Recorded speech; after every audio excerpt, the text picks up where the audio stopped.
If you didn't have time to watch the dev live stream of what to expect in Heresy Act 2 and a little bit of Act 3, don't worry, I have your recap coming up right now.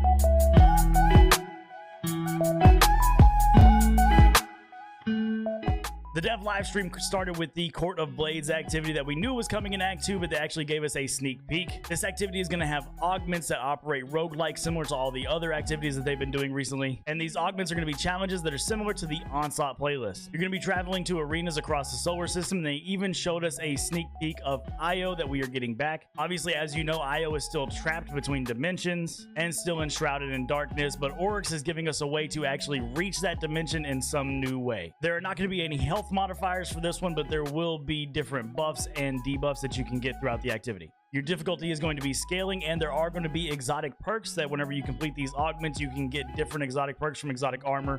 They hinted at something like sun bracers, so I'm not sure exactly how that's going to play out, but they did say we'll be able to get exotic perks off of armor without wearing the armor. There's going to be an expert version of this activity. It's going to allow you to get adept weapons, so this should be a great farmable activity since the difficulty is not going to be that high with no health modifiers. But basically, the premise of this game mode is Oryx is testing us to be the new Taken King. Sivu Arath is not very happy with that and would rather have another vessel for Oryx to come back to life, but we're going into this activity to kind of prove ourselves. It should be a fun activity. Make sure you get a fire team together, get out there and farm it next week. They showed us some new weapons. They first hinted at the Borrowed Dad. It's going to be getting 2 new catalyst perks. It's going to be One for All and Target Lock. Obviously, as you know, the intrinsic perk is hitting multiple enemies at one time, gives you that blight round, so One for All is probably going to be an awesome perk to pair with this weapon. Some other weapons they hinted at is going to be a glaive. That is another glaive to go in the top slot. Is going to be a strand one. It is called Refusal of the Call. They also showed us a void lightweight frame bow. I'm not even going to go for the name. I can't even go for the name. The name is crazy. I think it's Amnesties, whatever it is. It's a bow. It's going to be a very fast bow with the origin trait from these weapons. It'll be something that you can put in place of Archer's Tempo and not need to take up that slot, so you can focus on getting something like Repulsor Brace into stabilizing round. This heavy burst sidearm is called Division and is going to be arc, and it will come with perks like Volt Shot and other arc perks that you're used to. And last but not least, there's going to be a Void Fusion Rifle. Is going to be an adaptive frame. This one is called Afterlight.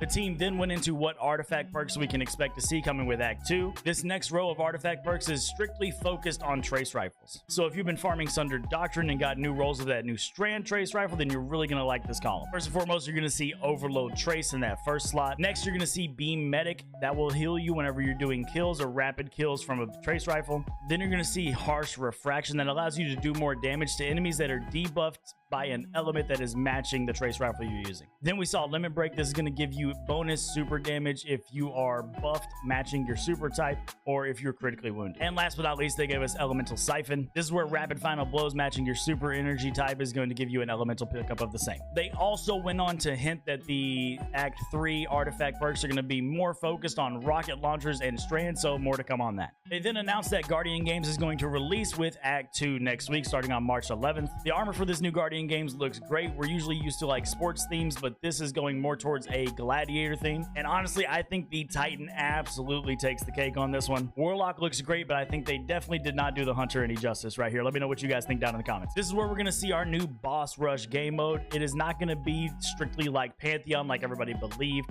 It's more going to be focused on Guardian Games and getting the activity done. So you will be able to run through and slay a bunch of bosses, but it is not going to be that difficulty that you were looking for in Pantheon. They've also added a new weapon to the Guardian Games arsenal. To go with the artifact, we are getting a new Arc Trace Rifle with Guardian Games. It's going to roll with reload perks like Overflow and Triple Tap, and then obviously all those Arc perks that you're used to. And last but certainly not least, they are giving us a Guardian Games jersey for, I assume, completing triumphs or things of that nature. So more to come on how you can get your hands on the Guardian Games jersey.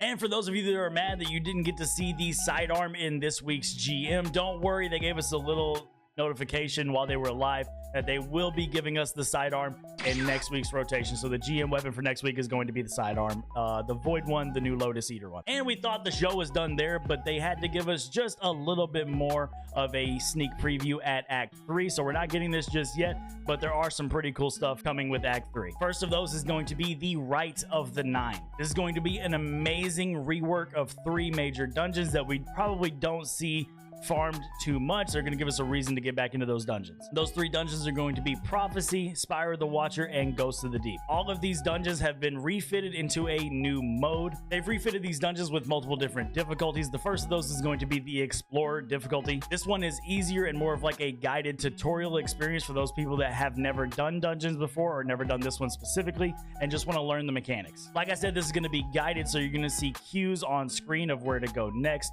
and what specifically to do for the mechanic. Next difficulty is going to be Eternity mode. This is more of a standard mode where if you've done the dungeon before, you already know what you're doing. You can go in there at like a standard difficulty and just get the dungeon done and farm for the loot. And then they're also going to give us the hardest difficulty, which is going to be Ultimatum mode. This mode is more for those experienced dungeoners and the people that are looking for that contest mode difficulty. This is going to be more of your speed. And speaking of all the loot that you can get, they have recrafted or refitted 4 of the weapons from each dungeon into a new reprised format. These are going to be kind of like the Brave Arsenal weapons, where they are going to have a new skin that is more of like a Trials of the Nine theme, and completing quests and bounties with the emissary at the Spire is going to give you a chance at these rolls, and you can also attune for each weapon behind the emissary. They also said there is going to be a title for the Ultimatum mode, so it's going to be a difficult title to receive, similar to Godslayer and Pantheon. So you have to complete the Rite of the Nine playlist on the hardest difficulty to earn this title, and they left the title up in the air. We have no clue what it is yet, and it is still to be determined as far as we know. And last but certainly not least, they let us in on a limited time game mode for PvP that we were not expecting to see. This game mode is called Heavy Metal, and it allows you to run around in brigs and tanks and take on the other team. Obviously, this isn't something that everybody can get super excited for, but it is a very funny thing, and we're happy that they added it. It gives us a new refreshing way to go play some PvP and have some fun with some friends. This looks like absolute mayhem, and I can't wait to jump in with you guys. That does it for the Dev Livestream recap. If you enjoyed the video or found it informative, please make sure you like, comment, share it with a friend, follow and subscribe depending on which platform you're on, and we'll see you in the next one.